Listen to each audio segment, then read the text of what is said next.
Hey everyone, how you doing today? We are talking housing crash. What could cause it? There are only three things. Government was number one, lenders number two, and boy, we have Econ 101 for number three. And this is probably the one that at least all of these YouTube entertainers are talking about. You can at least squint and tweak and understand maybe what they're thinking about. They're wrong, but it's possible. So Anna, how you doing? I am doing great, Michael. I love this topic. It's so important for people to understand this as they look at investments and decide, what do they think is going to happen in the economy? What's the worst case? And then how do you mitigate the worst case and keep playing, right? Absolutely. So without further ado, Econ 101, if you haven't figured it out, is simply supply and demand. It is a balancing act. It is, if you had to look at one thing and see as prices going up or prices going down, it is supply and demand. So I guess the first thing on, if we were going to talk about this, a average market is they always say 6 months. I feel more like 4 months these days. So somewhere between 4 and 6 months. And in most markets today, most markets are counting weeks. There's even a few markets I track, they're counting days. I've never seen anything like that. So to say that supply is anywhere near normal is not true. Right. Supply and demand. It's interesting because I think back, I'm 46, so it's been about 30 years probably since I took high school economics. But I remember thinking this is so boring, right? But the one thing that I really remember from high school and college economics is supply and demand. Everything about economy comes down to supply and demand. Now, many, many things can impact supply and demand. So we just talked in videos 1 and 2, how the government changing policies, banks changing lending criteria, those things can impact supply and demand, right? But ultimately, every business, whether it's real estate, whether it's a grocery store, or whether you have an internet business, whatever it is, in order to be profitable, you've got to be able to have more demand than you have supply for something.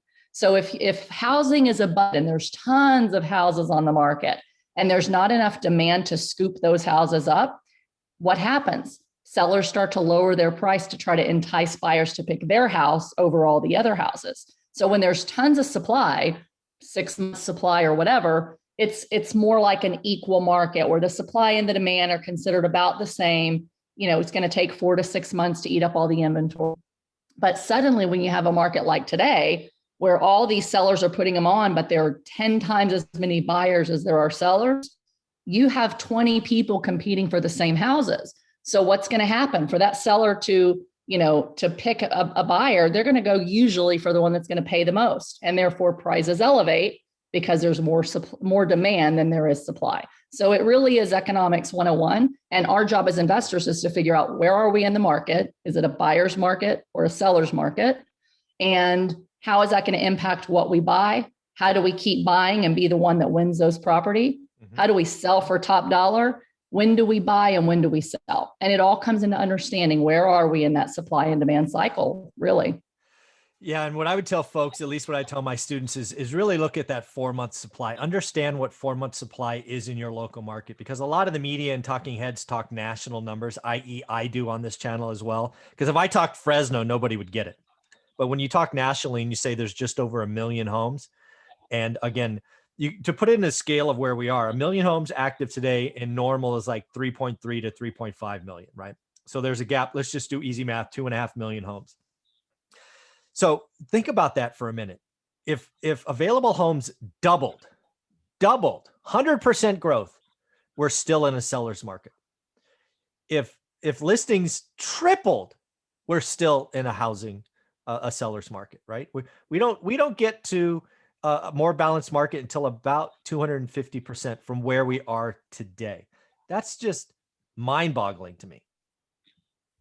That's crazy, Michael. And I really didn't think about it in those terms, right? I knew, we are definitely in a seller's market, but I didn't realize we could almost triple before we hit equilibrium. And that's amazing. So the question is, what kind of things are impacting the lack of supply and impacting the increased demand? And what kind of things could happen that would change the supply and increase it, or change the demand and decrease it? And when those things happen, that's when you have the possibility of a crash. I think we're a Absolutely. long way off from a supply and demand crash nationally. But I do think, and I'm always pulling us back to this, is real estate is extremely regional, right? Amen. And so where I do not see a national housing crash of 20% and that big of a shift in supply demand, unless major economic changes from the government and lenders, like we just talked about, cause that supply and demand to change. I do see that in areas that have been really hit hard by the pandemic, or where the legislative and tax changes in that area are driving people away, those areas, and I'm going to pick on California, parts of California, New York, New Jersey, Massachusetts, they're seeing a mass shift away, a mass migration, a reduction in demand, and a huge increase in supply of people moving out of those states and moving further south or further central, West Central Texas and Florida, Georgia. They're getting a ton of people moving. Even Pennsylvania, we are getting a lot of buyers come from New York and New Jersey, which is increasing our demand and increasing housing prices. So I think regionally, we're already seeing some big shifts that could result in some real estate crashes in those areas, and have the opposite effect in areas like Georgia, Texas, some of those states where it's a little more conservative and housing prices are less and a lot of people are moving. No, I mean, I think that's all very true. I think there will be some regional. I think, like, when you look at the 2020 numbers, Case-Shiller or CoreLogic or whoever you want to look at, Black Knight, the country was generally speaking kind of all even, right? It was like from 8% appreciation to 16 or something like that. I think what we're going to see as we roll into 2022, it's going to be very bifurcated, more winners and losers, right? Sort of like everybody won last time because, free money, everybody. Anyways, crazy stuff happened last year. Yeah. But again, let's talk about supply and demand. I think demand is easier to talk about, right? So right now, we are seeing record demand, right? Bidding wars, cash offers, waiving contingencies. But let's talk about why that is. One, record low rates. We are seeing the largest population sort of age into home ownership, first-time buyers, millennials.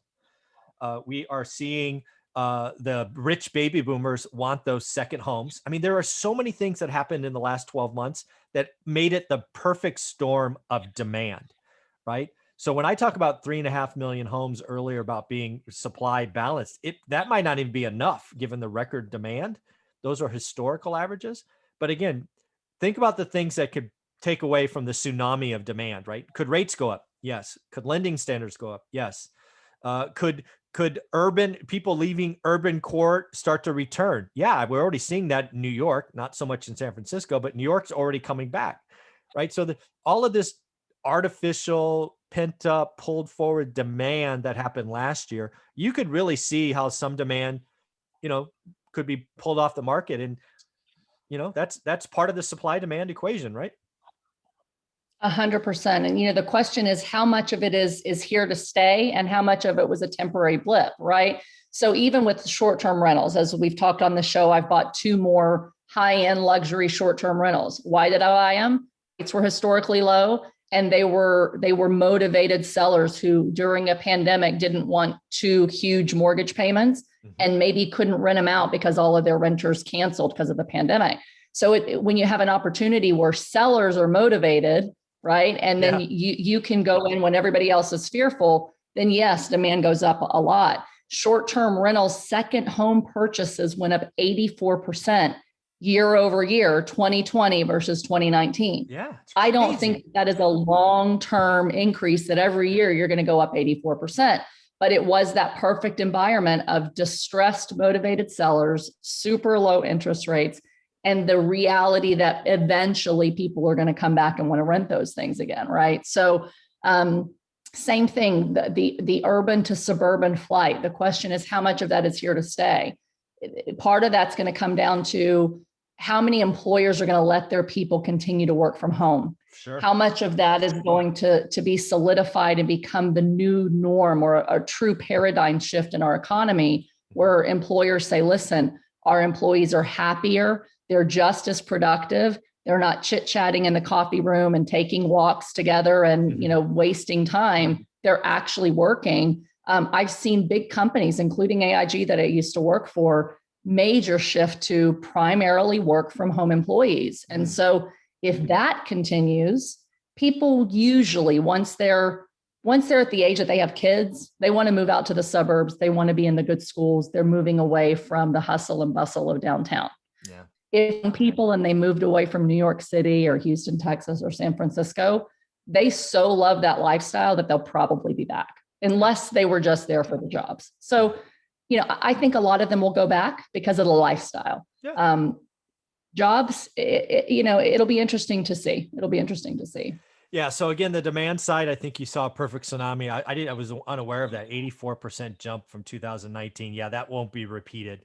So again, you could see how demand could sort of be pulled away. We also have Barbara Cochran was on CNBC, I think today, talking about, buyers being so distressed and depressed because of, again, 20 offers, right? So you could see the people that want to buy, sort of like unemployment, right? When you're unemployed, you file the claim, you're counted, and then you suddenly get discouraged, you're not counted anymore, right? If they suddenly stop writing offers, again, that artificially pulls away demand. So, you could see how demand could be impacted going forward. But the real bugaboo, the one that really crashes this, is a huge wave of supply, right? When supply just dwarfs the artificial demand, that's why 2010 was so awesome. Well, I guess it was awesome if you were a buyer, not so much a seller. Right. It's because all the demand disappeared and the supply was coming every Monday. Every Monday in my market, more would come on. It was like an assembly line. Right. So again, that's why the talking heads or YouTube entertainers are talking about 3.1 trillion people, or million people in forbearance. And I guess they're not appreciating the fact that how much banks are going to bend over. We're going to see, I don't know, a couple 100,000 maybe homes come out of that in foreclosures or short sale. Yeah, the banks learned a lot, I think, finally from the last recession in terms of how they have to deal with these mortgages. If they can get people to pay something Right. and extend it, they're in a much better position than having to write off millions and millions of dollars of loans. Yeah. The government is continuing to incentivize banks to figure it out, add the payments to the back end, work for people. And there is still a foreclosure moratorium, just like there is an eviction moratorium. Yeah. So it would have to be mass defaulting on those loans, those government pulling away those programs. And truly, with the Democrats and party, that's not going to happen. No. It's not going to happen in the next 3 years, I don't think. So could it start to trickle? Could they say, hey, your time's up, it's time to start making your mortgage payments? Probably so. But are 3 million people still going to not be able to pay? I doubt it. No. So usually when I see a mass increase in supply, it's because the economy, other factors in the economy have significantly been disruptive and caused real estate to crash, jobs to go under, companies to crash. And so 2009, there were so many companies that went under, so many layoffs that people couldn't afford their homes. Mm-hmm. And that is what, resulted in foreclosures as well. So it was that perfect storm. And I don't think we're there right now. If the pandemic gets worse, let's just talk about pandemic because we're in it, right? Mm-hmm. And there's always this is the second time I've heard there's a new strain that's coming from the UK and it's supposed to be worse, right? If it's worse and the vaccine doesn't fight against it and the government goes for more shutdowns of the economy and businesses start having to implement mass layoffs, that is such a disruptor that I believe in those areas, or if those companies leave the area, then yes, you could have a lot of people losing jobs and kind of a repeat of what we went through last year with the pandemic. That could, if it stays, that could spike a major increase in supply and a crash. Yeah. I think the thing about the supply side of this equation, again, if we stay at the national level, it's just not going to happen. There's going to be lots of averages and this and that. I think what we will see in the supply side, and that's why it's all regional and people need to do their own homework, is it will be local. It'll be hyper local, right? There will be areas where there could be a big employer that, is in one of these states we picked on, California, New York, New Jersey, that goes, I'm done. I forget who it was, Blackstone or BlackRock or somebody said, we're going to take our wealth management division and move it to Miami. I mean, that's just one example. It's not big enough to hurt Blackstone, but I mean, think about that, right? You have a major employer in a town or a city that goes, I'm going from a blue state to a red state. You lose the 1% here, it goes there. I think any housing crash, again, that 20% mark will be hyper local in the next 3 to 5 years. Agree. And we're seeing that now, like with Amazon and Tesla, both deciding, hey, we're going somewhere where they're more tax friendly and where we're going to move jobs. And so that's why you have this mass migration out of certain states, and mass migration into other states is the jobs, right? And Absolutely. So how big employers react to economic changes, their ability to borrow, their tax situations could impact where jobs go and flow and cause some of that. One thing that I just was thinking about, maybe we can talk through this because I haven't thought beyond just the thought, is while any one of these things is probably not likely to happen, the question is, at what point do those things converge and together cause a drop that in and of itself, just one of them wouldn't, right? And I think that kind of what we saw in 2009, right? So we had a lot of different things happening. We had loans given to people that couldn't afford them. We had on the back end, people shorting the mortgage-backed securities and betting against themselves. We had companies who were insuring the full faith and credit of other companies, and they all owned each other's stocks. So when one company went down, the others were following. And then the insurance companies were collapsing. And so then people were laid off, and then pricing came down. So it was kind of this perfect storm of real estate, employers, and what was happening on the back end, real estate investment options. All of those things put us into a major recession. And the deeper it went, the more businesses went under. Why? Because people were afraid to spend. And so that comes back into that supply and demand. When people are tight and there's a recession and they're afraid to spend on things they don't need, lots of businesses are impacted by that lack of demand and revenue, and they start laying off people. And it's the cycle, right? So I'm not so afraid that any one of these things happen, but I can see a situation where we're blindsided like I was in 2009. If we're honest, most of us were blindsided by 2009. Why? Because we had blinders on one area. For me, I was focused on investments. That's the world that I lived in. I worked at AIG, and I had no idea about credit default swaps, no idea that people were shorting mortgage-backed securities, and I was significantly impacted by it. So what I learned as an investor is to think about what is possible, what is probable, and what could happen. I don't think it's probable that we have a 20% decrease or crash in real estate. I do think, though, we could be in a period where we still are, despite the stock market, we still are in a recession. We still are in a pandemic. There are still businesses who are not fully open that could end up closing once the next round of people runs out. So I think we are probably in for some type of correction, both in the stock market, the economy, and real estate.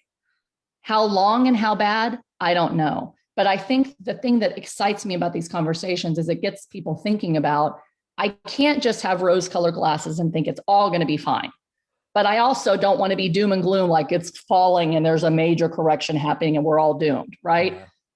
If something could happen, how bad is it going to be? I don't know. But one thing we've seen in this recession that we did not see in 2009 is the government is willing to pull out all the stops to stop it and to correct it as quickly as humanly possible. So I have more faith that if things start to crash, unless the government's doing it intentionally, which is a whole nother discussion, right?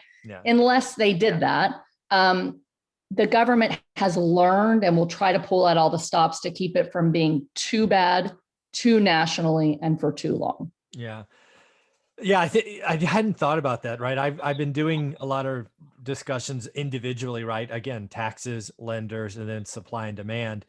I agree with you. I think either one of those is unlikely, let alone not probable. But if you start peeling a little bit of this and a little bit of that, it gets equally scary, equally fast, right? It's a series of dominoes that once it starts, as we saw last time, it's hard to stop. So that does give me and pause.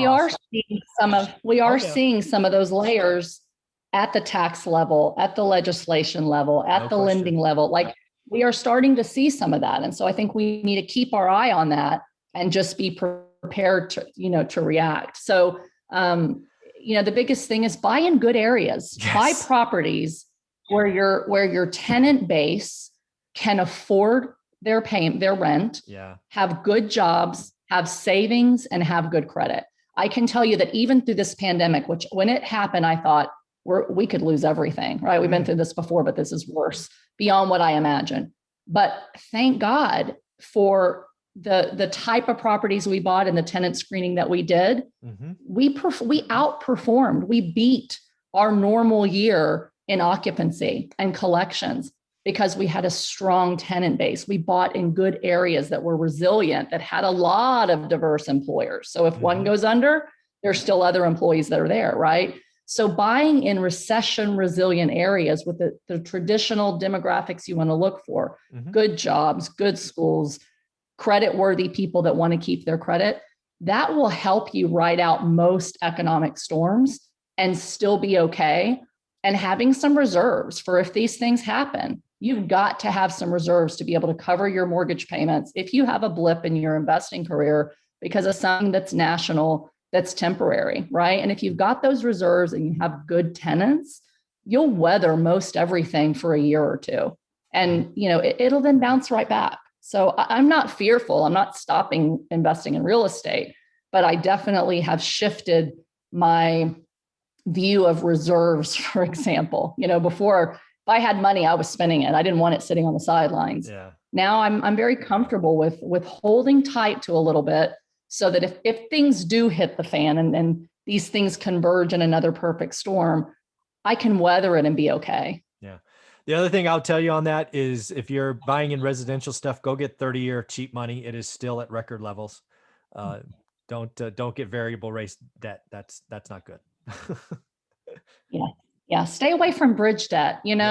It's another topic for another time. Maybe we can talk about that again next week. But I know a lot of investors who are still doing a lot of deals, but the reason they're able to overpay is because they're getting bridge debt. And they all think that they're in 2 years of interest only bridge debt. And then in 2 years, they're going to refinance at the same rates as today, or maybe just a quarter point higher. And they'll get 2 more years of interest only. And that's how they're able to make these returns look good on paper to their investors.